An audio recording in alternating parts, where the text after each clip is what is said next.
L'éditorial du Figaro.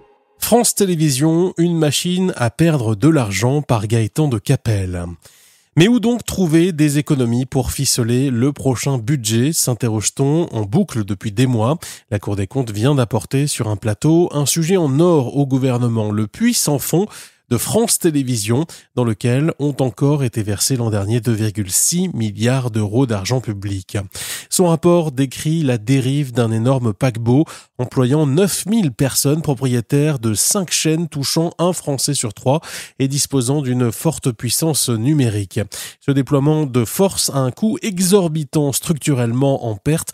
Le groupe se retrouve dans une situation financière critique.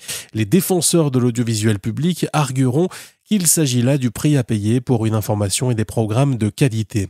Ce serait expédier un peu rapidement l'affaire.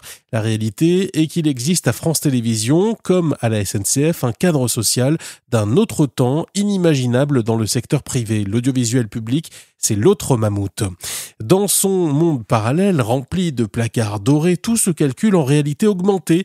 Les indemnités, la dotation des comités d'entreprise, les voitures de fonction, les frais de mission et, d'une façon générale, l'ensemble des activités soumises à une classification rigide de 160 métiers rendant impossible toute polyvalence. Comme si, terrorisés par les syndicats, l'État et les directions successives s'étaient ingéniés à construire une machine à perdre de l'argent financé par le contribuable.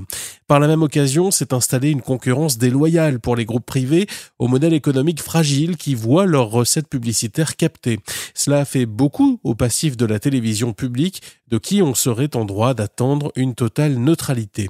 Pour ne prendre que la période récente, entre une semaine de Zuckman Show sur toutes ses antennes et des émissions à l'anticapitalisme revendiqué, nous en sommes loin.